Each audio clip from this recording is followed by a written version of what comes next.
ഇതാ ഈ വീഡിയോ ഒന്ന് കണ്ടു നോക്കിയാൽ ശരിക്കും പറഞ്ഞാൽ ഇതൊരു കോമഡി കണ്ടന്റ് ആയിട്ട് എല്ലാവരും ചിരിച്ചു തല്ലൊരു വീഡിയോ ആണ്. എന്നാൽ പോലും ഇന്നത്തെ ഈ ഒരു സൊസൈറ്റിക്കുള്ള ഒരു വലിയ മെസ്സേജ് ആണല്ലേ ഈ ഒരു വീഡിയോയ്ക്കുള്ളിലൂടെ നമുക്ക് മനസ്സിലാക്കാൻ സാധിക്കുന്നത്.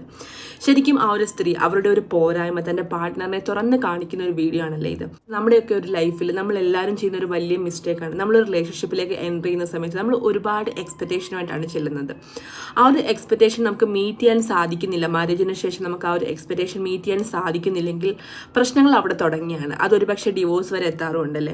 നമ്മുടെ എല്ലാവരുടെയും ഒരു പ്രശ്നം അത് തന്നെയാണ്. അത് മാത്രമല്ല ഏതൊരു വ്യക്തിയും, അതിപ്പോൾ ബോയ്സ് ആണെങ്കിലും ഗേൾസ് ആണെങ്കിലും എല്ലാ വ്യക്തികൾക്കും അവരുടേതായ പോസിറ്റീവ് സൈഡും നെഗറ്റീവ് സൈഡും ഉണ്ടല്ലേ. ഒരു പക്ഷേ നമ്മൾ റിലേഷൻഷിപ്പിലേക്ക് എൻ്റർ ചെയ്യുന്ന സമയത്ത് അല്ലെങ്കിൽ ഒരു മാരേജ് പ്രപ്പോസലോ നമ്മൾ അവരോട് സംസാരിച്ച് തുടങ്ങുന്ന സമയത്ത് നമ്മളെല്ലാവരും ചെയ്യുന്ന ഒരു വലിയ മിസ്റ്റേക്ക്, നമ്മൾ ഒരിക്കലും നമ്മുടെ നെഗറ്റീവ്സ് നമ്മൾ ഒരിക്കലും അവരെ കാണിക്കാറില്ല. അല്ലെങ്കിൽ നമ്മൾ ഒരിക്കലും നമ്മുടെ പോരായ്മകൾ നമുക്ക് ഒരിക്കലും അവരോട് ഓപ്പൺ അപ്പ് ആവാൻ നമ്മൾ ശ്രമിക്കാറില്ല. നമ്മുടെ പോസിറ്റീവ് സൈഡ് മാത്രമേ നമ്മൾ അവരെ കാണിക്കാറുള്ളൂ. അപ്പം ആ ഒരു സിറ്റുവേഷനിൽ ഒരു പക്ഷേ നമുക്ക് ആ ഒരു റിലേഷൻഷിപ്പ് കണ്ടിന്യൂ ചെയ്ത് കൊണ്ടുപോകാൻ സാധിക്കും.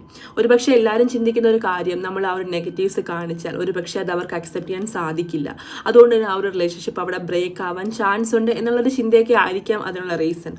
എന്നാൽ നിങ്ങൾ ഒന്ന് ചിന്തിച്ച് നോക്കുക, നമ്മൾ നമ്മുടെ നെഗറ്റീവ്സ് എല്ലാം മറച്ചു പിടിച്ചുകൊണ്ട് നമ്മൾ ആ ഒരു റിലേഷൻഷിപ്പ് കണ്ടിന്യൂ ചെയ്ത് കൊണ്ടുപോയാലും ആ ഒരു റിലേഷൻഷിപ്പിന് എത്ര ലോങ് ലാസ്റ്റിംഗ് ആയിരിക്കും അത്. ആ ഒരു റിലേഷൻഷിപ്പ് എത്ര നാൾ നമുക്ക് കൊണ്ടുപോകാൻ സാധിക്കും. നമ്മുടെ മാരേജിനൊക്കെ ശേഷം നമ്മൾ റിയൽ ആയിട്ട് ലൈഫിൽ ജീവിച്ച് തുടങ്ങുമ്പോൾ നമുക്ക് എന്താണെങ്കിലും എത്ര നാൾ അഭിനയിക്കാൻ സാധിക്കും. നമ്മുടെ ഒറിജിനൽ ക്യാരക്ടർ എന്താണെങ്കിലും നമ്മൾ കാണിച്ചേ പറ്റുള്ളൂ അല്ലേ. അപ്പം നമ്മളുടെ ആ ഒരു ക്യാരക്ടർ അക്സെപ്റ്റ് ചെയ്യാൻ പറ്റാത്ത ഒരു വ്യക്തിയാണെങ്കിൽ ആ ഒരു വ്യക്തിക്ക് ഒരിക്കലും നമ്മളെയും അക്സെപ്റ്റ് ചെയ്യാൻ സാധിക്കില്ല. അപ്പം നമ്മുടെ പ്രശ്നങ്ങൾ അവിടെ തുടങ്ങും, നമ്മളത് ഡിവോഴ്സ് വരെ എത്തും അല്ലേ.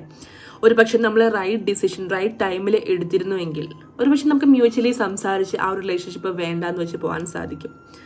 പക്ഷെ നമ്മളെടുക്കുന്ന ആ ഒരു റോങ് ഡിസിഷൻ ഒരു പക്ഷെ നമ്മുടെ ലൈഫിനെ തന്നെ ബാധിക്കില്ലേ. റൈറ്റ് ഡിസിഷൻ അത് റൈറ്റ് ടൈമിൽ തന്നെ എടുക്കാൻ ശ്രമിക്കുക. നമ്മളെ നമ്മളായി സ്വീകരിക്കാൻ സാധിക്കുന്നവരെ മാത്രം നമ്മൾ ലൈഫിൽ ചൂസ് ചെയ്യാൻ ശ്രമിക്കുക.